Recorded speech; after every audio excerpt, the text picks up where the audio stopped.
On this week's Pro Wrestling Show, we're going to talk about Impact stars leaving Impact and heading to WWE. You won't believe the names that was found on NXT TakeOver, Royal Rumble backstage, and 205 Live. We'll get to that later on in the show.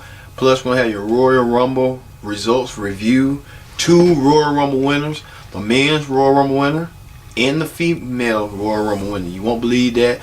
Plus many more hot topics. All this and more as Pro Wrestling Show starts right now.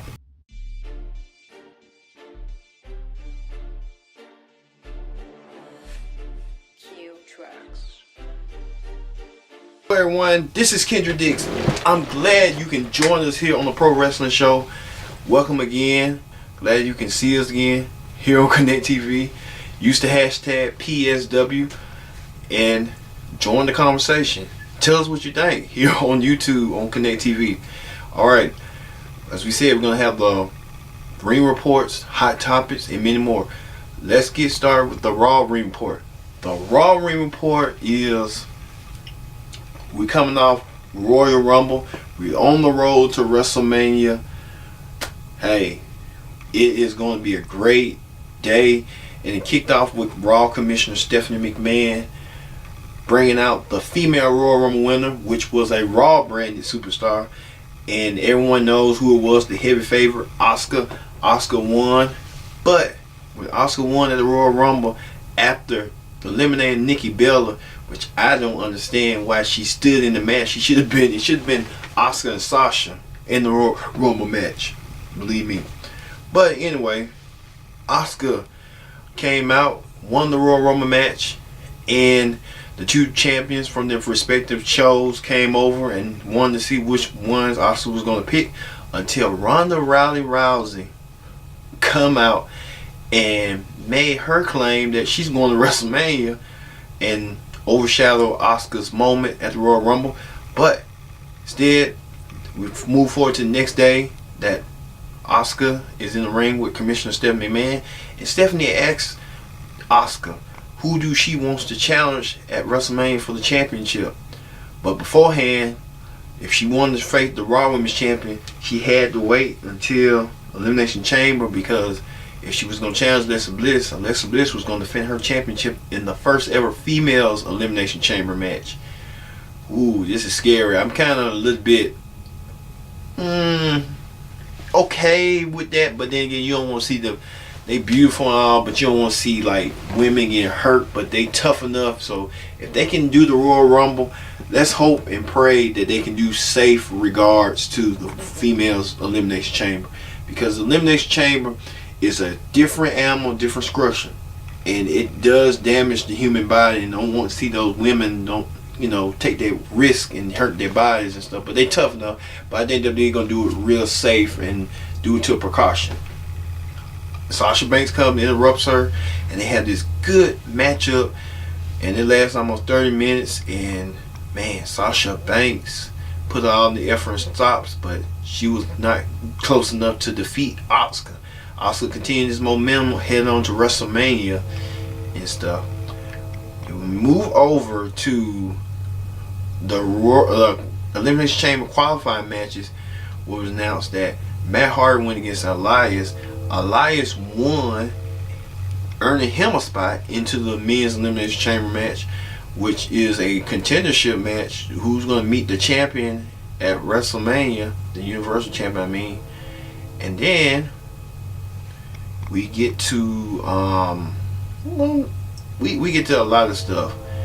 The return of Jonathan Coachman to the commentary booth, which is refreshing. And no offense to Booker T. Booker T was a good commentator, but sometimes Booker T didn't know his cues, and he didn't know how to, keep up with the program at the Graves, and Mike Cole would sometimes bury him. But good to see Coach back, and he's more WWE knowledge, but folks know who Coach is. So it's a great addition to Coach being on the booth full time. Trying to think what else happened. And John Cena in the main event went against Finn Balor, and Finn put up all the stops. Finn was the longest superstar in that Royal Rumble match, lasting 59 minutes and something. John Cena won and he earns him a spot. It's sort of like, what they doing? You know, who knows what they doing, but I don't like it. But hey, it is what it is. But Cena and Elias advances on to the Elimination Chamber, and we'll wait and see what other matches, qualifying matches, come soon next week. So that ends the Raw Ring Report. Let's move over to the SmackDown Ring Report. Okay, on SmackDown this week, now things kicked off with Kevin Owens and Sami Zayn griping and yelling and complaining and stuff until, you know, hey, Daniel Bryan and somebody was saying, you know what, we're gonna put y'all in a tag team match against Shinsuke and AJ Styles. Now speaking of Shinsuke, let's go over to him. Shinsuke won the men's Royal Rumble match, and Shinsuke immediately wanted to challenge AJ Styles for the WWE Championship at WrestleMania. So these two men had to be coexist as partners for the night in order to combat Zayn, the Yep movement, Zayn and Owens. And well, we'll see on that later. Also, what else happened? A lot of stuff happened, but on SmackDown ain't nothing kind of, you know, draw back. I think it was a lot of stuff going on, but SmackDown ended with AJ Styles, Shinsuke Nakamura, and Sami Zayn. They couldn't coexist, lack of miscommunication, and at the end, AJ and Shinsuke won with dealing with Sami and Kevin Owens. But at the end, next week's show will feature Sami Zayn and Kevin Owens one-on-one. The winner meets AJ Styles for the WWE Championship. So that's going to be really interesting to know, will these two best friends coexist, or will they be like the Mega Powers and explode? We'll find out on that next week. Alright, that ends the SmackDown Ring Report. When we return, we're going to have hot topics.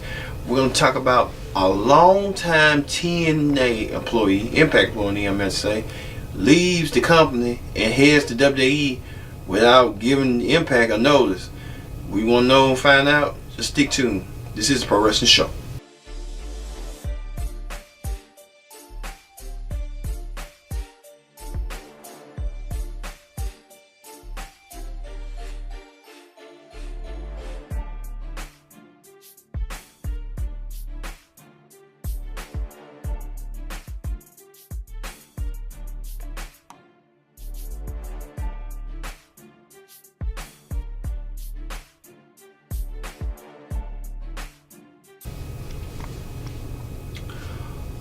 Welcome back to the Pro Wrestling Show. I'm your host, Kendra Dix. We'll get to the Impact Ring Report, but first let's get to Hot Topics. On Hot Topics this week, speaking of Impact, you won't believe what had went down. It was a slew of Impact stars. Now we know EC3 left and never told where he was going, but we finally figured out where he's going. He's going to the NXT and WWE. So EC3 was spotted in the crowd during the NXT TakeOver Philadelphia and did his EC3 logo. So WWE is going to intently keep EC3's gimmick and trademark while he is in the process of filing that to keep as his ownership right. Now Impact, sometimes you gotta wonder, like, why are you letting I get you letting your talents go, but why are y'all letting them having free reign with their gimmicks? It's like they don't never have control of that gimmick, and it's kind of sad to say, but hey, it is what it is. Speaking of that, now there's been rumors that Lashley might return to WWE after WrestleMania and go against Brock Lesnar. Could that be a possibility? It could be, but we have to wait and see and find out. Another thing was Rockstar Spud debuted in WWE, but he debuted on 205 Live as its new GM. Yes, Rockstar Spud is the first 205 Live GM. His name is now Drake Maverick. Drake Maverick. They ain't catching, but it's a WWE name, so WWE got to figure out how to own some rights to it. You know what I'm saying? Yeah, well, yeah. It's kind of weird. Drake Maverick, but you're Rockstar Spud. And then now the announcers on the WWE Network announced that he was Rockstar Spud, so it made matters worse. But the biggest shocker this week that many people would not have expect was longtime 10 Impact employee Jeremy Borash leaves the company without notice and leaves and heads to WWE and goes to NXT. You talk about that's a big shocker. You would never expect. I understand JP had to do what he had to do for his livelihood. Understand that. Kudos to JB if he had to do that. But it just came out of blue. But I don't know if he filled his commitments or not. But JB was the currently, had took over the reins as play-by-play announcer, leaving a void in Impact with no play-by-play announcer. Now, if I would suggest the Impact, now they had Josh Matthews out the boot, so it's kind of like they don't have a play-by-play guy, they don't have a color commentator. It's like a brain scratcher. Something is not going right to Impact's way. Is it they trying to do too much too soon, or they just don't have the money? I get they don't have the money and they don't have the resources like they used to, but man. But I will give Impact this suggestion. You can keep Josh. He's a good play-by-play announcer.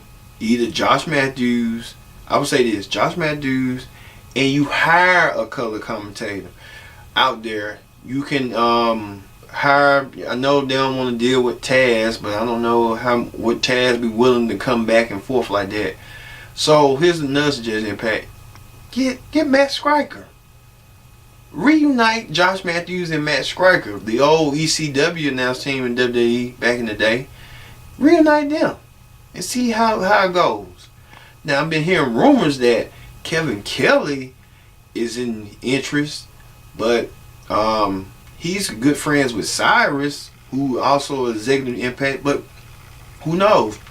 Or get somebody that's brand new, like who been in Impact before, like that Todd Kelly dude. He was with Taz and Mike Today back in the heyday when TNA was hot. Get them.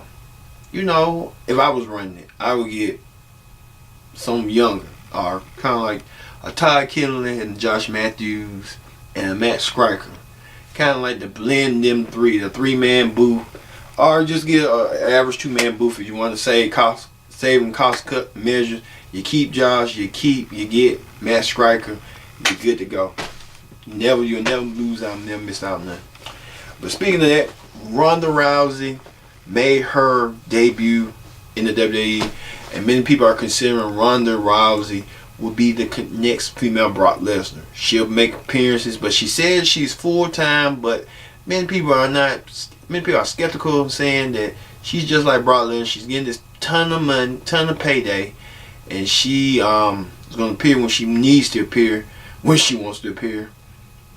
And there's rumors that are going on now that her WrestleMania opponent could be Stephanie McMahon with Triple H as a tag team, mixed tag team match against Ronda and a partner, and we don't know what the partner is going to be yet, or she can go against Charlotte. So it's kind of like a toss-up to see who in this what would sell more, what would be the more attraction. I think the one with Charlotte and Ronda would be, but I don't think Ronda would want to be on Tuesday nights. But who knows? It's a possibility. That's what I consider. But the big money match is Triple H and Stephanie against Ronda and the partner her choosing. So we had to wait and see, and we'll find out. And finally, Ring of Honor has launched its streaming service, their version of the WWE Network. How Impact has the Global Wrestling Network, they have their version where you get to see exclusive matches only on their streaming service, Honor Club, and more. So I think right now it's like all these streaming services and stuff are coming in, and you ain't got to pay for cable no more. You can just watch it on their network. If you got internet service, hey, just watch it here, and you can, watch that. That's why things gonna go. The cable business is about to end down the road. Believe me, watch me. Which in the next 10 years, cable will be dead. The internet will dominate. Cable just gonna have to grow over time with the internet, and the internet is gonna go sky high because there's a need and there's a demand for it. So, hey, you tell us what you think about that. Well, that ends Hot Topics for this week. Let's go over to the Impact Ring Report. Alright, we said on Impact that a lot of changes had happened, but Impact had to hit another new era change with the Callis and D'Amore era in effect. So Impact effectively eliminated the 6-side ring and reverted back to a 4-sided ring. So Impact started with what's that dude name? Max Shadell defending his title against Fallah Bahh, and he defeated Fallah Bahh for his grand title. And it's kind of interesting to see Max Shadell kept talking about his spiritual advisor. So we can't get the spoilers out here, but we know it's gonna be close, and you'll be shocked, and you'll be surprised who it is. I'll tell you that. The debut of Kiera Hogan, a native from Atlanta, Georgia. She went against Laura Van Ness, and she upset Laura Van Ness, and next week she gets a championship match against Laura Van Ness. Could she win? We'll find out on Impact. Did you see how tiny she is? She's like Lil' Kim. She's like a little version of Lil' Kim. Real, you can just look at her and like gaze. I just looked at something else, but I'm not gonna tell you what it was. Also, it looks like it's a summit meeting between LAX and OVE, and they did a peace treaty, as you would call, and it ended, and all of a sudden LAX gets attacked by Caleb Conley and Trevor Lee. So Caleb Conley and Trevor Lee wants to be world tag team champions. That's in their future because they want to be champions so bad. And this is a perfect subway for them, and another perfect subway for OVE to feud with somebody else, because that brutal barbed wire massacre kind of led the pathway to what it is today with hardcore wrestling, violence, whatever you want to call it. Man. And Lashley went against KM, and Lashley defeated KM and stuff. So I guess no more American Top T. I don't think, but we never know. We'll find out. And finally was the main event. Well, the main event was Eli Drake, not Eli Drake, but Alberto El Patron teamed up with EC3 to take on Johnny Impact and Moose. And the team of Johnny Impact and Moose won. I think they won. I believe they won. Yeah, they won against them. And EC3 gone, Lashley gone, so Mudo and El Patron still in the heat. But one thing about Alberto El Patron, now he wants to take his shirt off when he been keeping his shirt on. But Alberto El Patron looks like a world champion indeed. John Mucho do too, but I don't think the company don't have enough faith in him. But El Patron looks and dresses like a world champion. Believe that. And finally, Eli Drake's Facts of Life presented by Chris Adonis. Chris Adonis threw this Facts of Life party celebrating the accomplishment of Eli Drake when he won the championship and to now. And all of a sudden, a big surprise. The returning Austin Aries, the greatest man that ever lived. Got this t-shirt. Austin Aries returned and said that Eli Drake wasn't the greatest. And Aries challenged him to a match, and it was like a street fight. And Eli Drake lost the world championship to Austin Aries. Because Eli held it for so long, since August. And Austin Aries became a 2-time Impact champion and defeated Eli Drake in an impromptu match and became the World Heavyweight Champion. And now the new era begins with Austin Aries getting the belt on him, and we'll see how far this go. So who's next in line for a shot at the title? Would it be Eli Drake? Would it be Austin, Alberto El Patron, Johnny Impact? They're gonna be waiting in the wings since Lashley and EC3 gone and left. And then also in furthermore, they did a promo for Cage. I've been advocating Impact Wrestling to get Cage. If he didn't like WWE system, now he's in the TNA system. This is a perfect fit for Cage, and we'll see how this go. But that's what I would do. I would start building a roster. I would immediately get Cage, but they on the right path. I say that right now, but they got to get their announcing stuff in the order. They can do that. Whoever they get the right announcers. I would personally get Josh and Matt, or Kevin Kelly and Matt. If you're gonna keep Josh out, I'm not announcing, but the same time we'll find out and see in the next tapings and stuff. Well, that ends the pro wrestling show for this week.